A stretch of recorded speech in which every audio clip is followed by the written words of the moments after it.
শাহজালালের পুণ্যভূমি, আলেম ওলামাদের পুণ্যভূমি, এই সিলেটের মাটি থেকে আমাদের বর্তমান অবস্থান সুস্পষ্ট ভাষায় ব্যক্ত করতে চাই। আমি দেশবাসীর উদ্দেশ্যে বলতে চাই এবং সরকার ও দেশের সকল নাগরিকদের জন্য আমার পরিষ্কার বার্তা হলেই আমাদের ঐক্য শুধুমাত্র ক্ষমতার ভাগ বাটোয়ারার জন্য হয়েছিল না।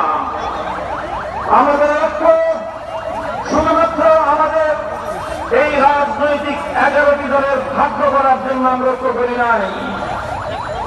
আমাদের ঐক্যের যাত্রা শুরু হয়েছিল জুলাই বিপ্লবের উদ্দেশ্য বাস্তবায়নের লক্ষ্যে যে জুলাই সনদ প্রণীত হয়েছে, সেই জুলাই সনদ বাস্তবায়নের আন্দোলন থেকে আমাদের ঐক্যের যাত্রা শুরু হয়েছে। সুতরাং আমি সে কথা স্মরণ করিয়ে দিয়ে বলতে চাই, আমাদের ঐক্যের যাত্রা শুরু হয়েছিল জুলাই বিপ্লবের উদ্দেশ্য বাস্তবায়নের লক্ষ্যে। সুতরাং যতদিন পর্যন্ত জুলাই বিপ্লবের লক্ষ্য অর্জিত না হবে, ততদিন পর্যন্ত